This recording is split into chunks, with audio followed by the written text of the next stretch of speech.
Facilar, aonde é fácil comprar.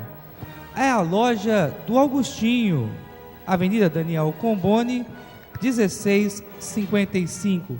Telefone para contato 3461-4814. Celulares, móveis para escritório, eletrodomésticos para sua cozinha. Facilar, aonde é fácil comprar. Consultório odontológico Previdente. Prevenção, a melhor solução. Doutora Flexlane Nunes Silva e Dr. Rogério Custódio de Lima.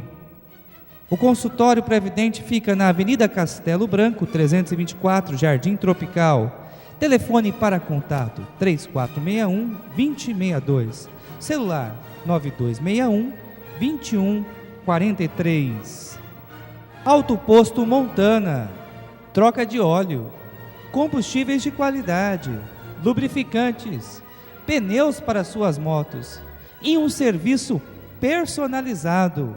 Avenida 15 de Novembro, 1071, bairro União. E Avenida Gonçalves Dias, 3040, no Jardim Aeroporto. Telefones para contato 3461-2949 e 3461-2948. Auto Posto Montana, qualidade e compromisso. Fernando Despachante, Autoescola Brasil. Habilitação, categoria A e B. Mudança de categoria C, D e E. Ouro Placas. Placas para veículos em até 10 minutos. Rua Getúlio Vargas, 472, bairro União, Ouro Preto do Oeste. 3461-1819. Pizzaria, lá só pizza. Pizzas de vários sabores. Disque Pizza 3461-6423. Celular 9208-2925. Também a nossa super novidade: batata recheada com 3 sabores: estrogonofe, camarão e bacalhau. Aceitamos cartão de crédito. Entregamos em sua casa de terça a domingo, das 18 às 23 horas. Pizzaria, lá só pizzas.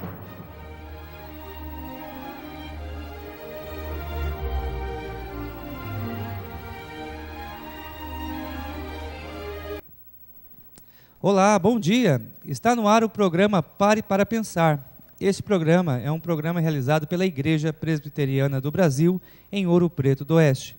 Nosso convidado esta manhã é o reverendo Evanderson. Reverendo Evanderson, ele é o coordenador da extensão do Seminário Presbiteriano em Ji-Paraná, formado em Teologia pelo Seminário Presbiteriano José Manuel da Conceição, em São Paulo, e também mestre em Aconselhamento Cristão pelo Centro de Pós-Graduação André Jumper. Essa semana, nós comemoramos os 496 anos da Reforma Protestante. Amanhã, dia 31 de outubro, nós celebramos essa tão importante data. E para falar sobre esse assunto, nosso convidado, reverendo Evanderson. Reverendo Evanderson, muito bom dia. É um prazer tê-los aqui em nosso estúdio. E gostaríamos que o irmão falasse para nós um pouquinho sobre o que é a Reforma Protestante. Antes de mais nada, bom dia, reverendo Alessandro. Quero dizer da minha alegria e satisfação de fazer parte deste programa e contribuir com as informações aqui nesse dia tão importante, quando vamos falar sobre a Reforma Protestante. Quando nós falamos de Reforma Protestante, nós estamos falando a respeito de um acontecimento que se deu em 1517, através da instrumentalidade de um homem chamado Martinho Lutero, que, inconformado com alguns problemas que estavam acontecendo na igreja, a Igreja Católica Apostólica Romana, Martinho Lutero se levanta e expõe o que hoje nós chamamos de 95 teses, que confrontaram na época alguns problemas que estavam acontecendo na igreja. Basicamente, Martinho Lutero se levantou contra as indulgências. As indulgências eram aquilo que a igreja cobrava, dizendo que as pessoas que pagassem a indulgência receberiam então, a salvação. Seria como que comprar a salvação por meio das indulgências. E Martinho Lutero teve, podemos dizer, o estopim para que ele pudesse ter 5 teses, um homem chamado Tetzel, que era o cobrador de indulgências a mando do Papa Leão X. E Tetzel, cobrando as indulgências, Lutero, né? Se pudesse, naquela época, e 95, contra as indulgências e alguns outros problemas que estavam acontecendo na igreja, como, por exemplo, a infalibilidade papal, algumas outras situações. Então, Lutero afixou na capela de Wittenberg as 95 teses que deram o pontapé inicial no que nós chamamos hoje de Reforma Protestante. Ainda falando um pouco mais sobre este tema, a Reforma Protestante, como bem colocou o reverendo, é um evento que aconteceu no século XVI, início do século XVI, 1517. Qual seria o impacto? Qual seria a relevância desse movimento que aconteceu há quase 500 anos atrás, hoje, para a Igreja Evangélica, e principalmente na sua análise da Igreja Evangélica no Brasil?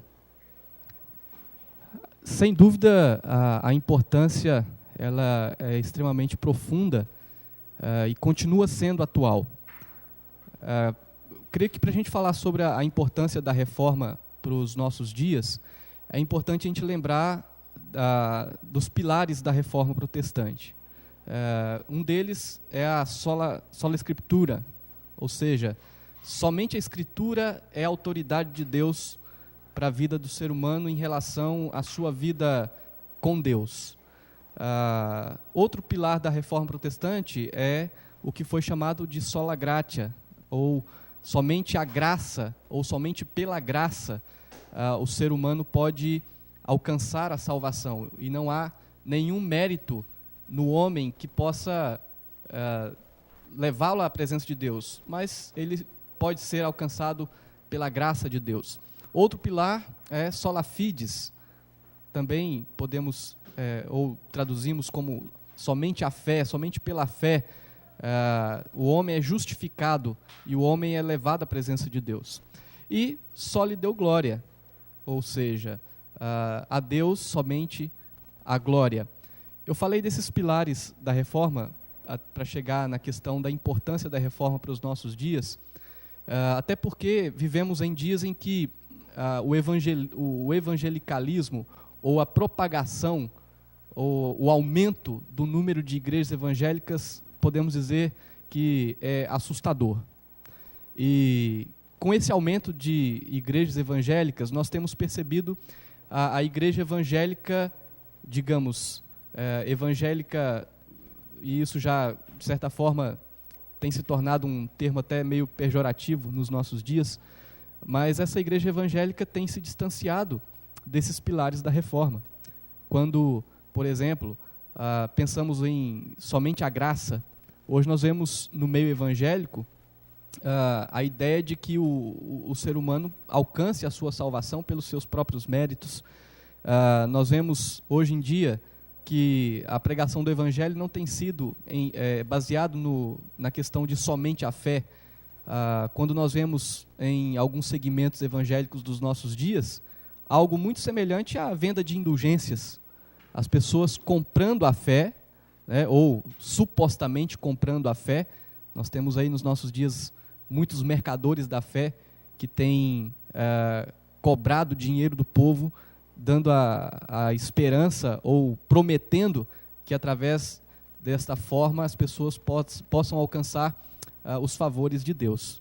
E nos nossos dias, sem dúvida nenhuma, nós podemos dizer que aquele pilar da reforma, sola Escritura, somente a Escritura, tem sido deixado para trás, quando as pessoas têm se deixado levar por outras coisas, até mesmo por aquilo que homens têm se levantado e têm dito, têm afirmado. E é interessante porque quando se discute alguma questão bíblica, as pessoas, ao não concordarem sobre o que a Bíblia diz, elas dizem o seguinte: mas isso é o que eu penso, ou isso é o que o pastor X fala. A Escritura não importa, mas o que eu penso, sim, o que o pastor diz, sim. Então, o pilar da reforma, a sola Escritura, tem sido deixado para trás. E o só lhe deu glória. Nós temos visto homens buscando a glória para si mesmos, ou tentando colocar a sua igreja como sendo o centro das atenções, e somente a glória para Deus tem sido esquecida. Eu creio que nos dias atuais, o movimento evangélico, de forma geral, tem se distanciado muito dos valores da reforma protestante. E eu vejo a importância de nós continuarmos relembrando o que foi esse movimento, acima de tudo, sabendo que é um movimento que voltou para a Escritura, né? Então, nós não temos a reforma protestante como sendo o nosso Deus, o nosso ídolo, mas apenas um movimento que nos trouxe de volta ao caminho da Escritura. Muito bem, meus queridos, nós vamos fazer um break comercial, vamos apresentar a vocês um vídeo institucional do nosso seminário. No segundo bloco nós voltamos, o reverendo Evans vai continuar aqui com a gente, nós vamos falar um pouquinho sobre o Seminário Presbiteriano em Ji-Paraná. Não saia daí, nós já voltamos.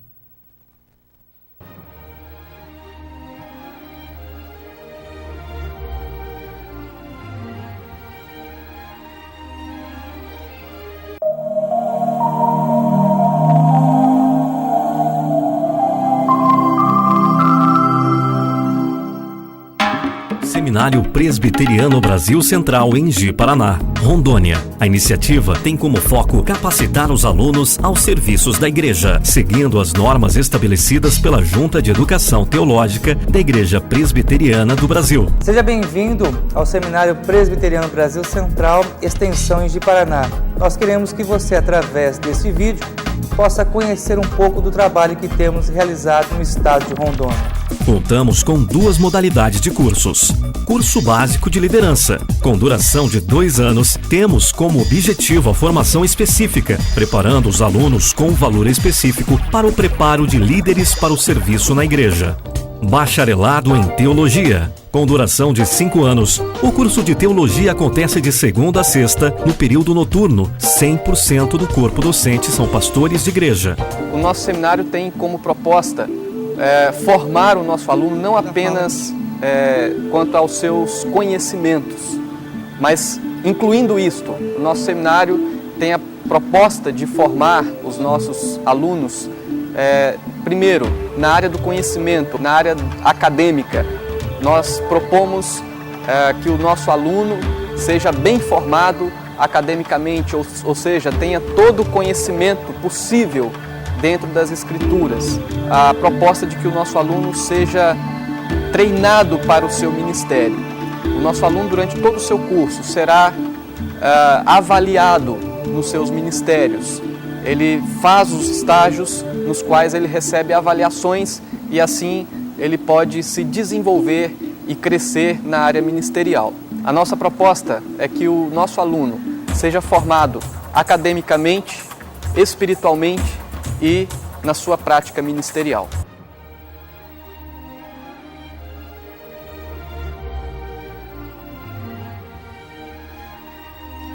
Muito bem, já voltamos. Nesse segundo bloco nós queremos falar um pouco sobre a questão da educação teológica. Um dos marcos da reforma protestante foi a questão do preparo de pastores, de ministros. E eu gostaria, fazendo um gancho com o nosso seminário, que o senhor pudesse falar, reverendo Evandro, acerca da importância do preparo acadêmico, da educação teológica, principalmente considerando essa data tão importante para nós, que são os 496 anos da Reforma Protestante. Ok. Falar sobre a educação é falar sobre Reforma Protestante, porque a Reforma Protestante trouxe uma grande contribuição no que diz respeito à educação em geral, e especificamente com respeito à educação teológica. É importante lembrar que na Idade Média, do século XVI,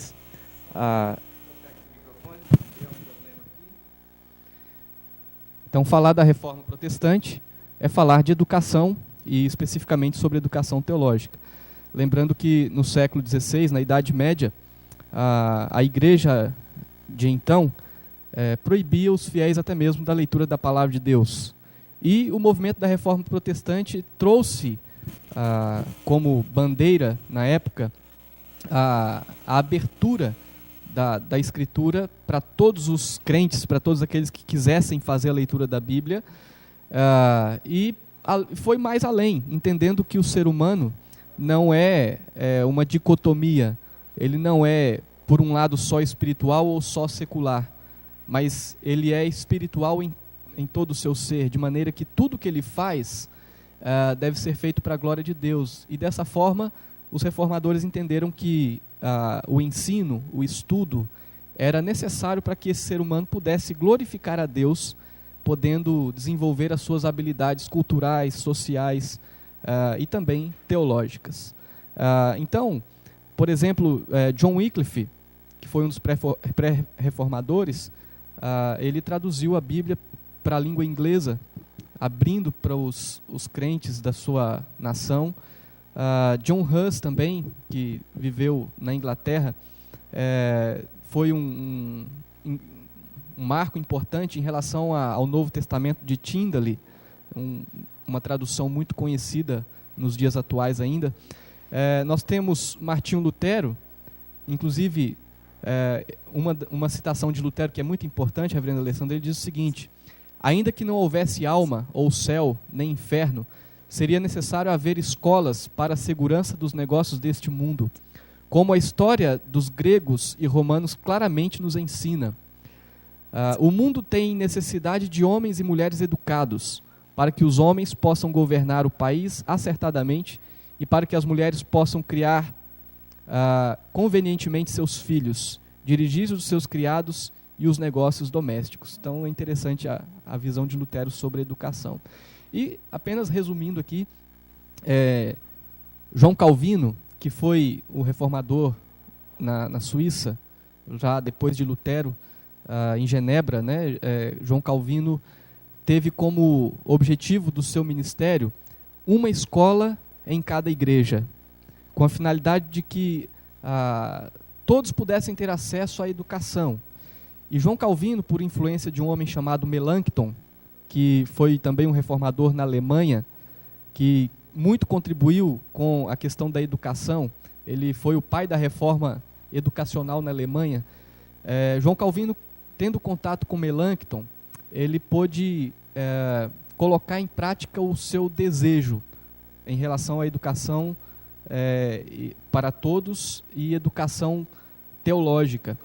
De maneira que João Calvino, em 1559, precisamente em 5 de junho de 1559, ele inicia a sua escola que ele sonhou ter, né? E essa escola é conhecida como Academia de Genebra. E ali naquela escola, João Calvino instituiu dois níveis de estudo, que era a escola privata, que tinha um ensino, um currículo, como poderíamos entender hoje, um nível médio, e a escola pública, que era um ensino, um nível superior, inclusive o ensino teológico. E ali nessa escola, João Calvino certamente iniciou o que nós podemos entender como a preparação teológica daqueles que se empenham no ministério da palavra. E de lá para cá tem muita coisa que nós poderíamos dizer. Por exemplo, um homem chamado João Amós Comênio. Comênio foi um protestante moraviano que, apesar de ter começado a estudar apenas com 16 anos, depois, numa situação que nós conhecemos na história, a Guerra dos 30 Anos, Comênios teve que fugir, né? E no seu refúgio ele escreveu o que hoje ainda é conhecido como a Didática Magna de Comênios. Hoje essa didática é usada nos meios pedagógicos e é uma influência de um protestante ali do século XVI, do século XVII. Então, a questão da educação, no que diz respeito à reforma protestante, ela está intimamente ligada, intimamente relacionada. O protestantismo trouxe uma enorme contribuição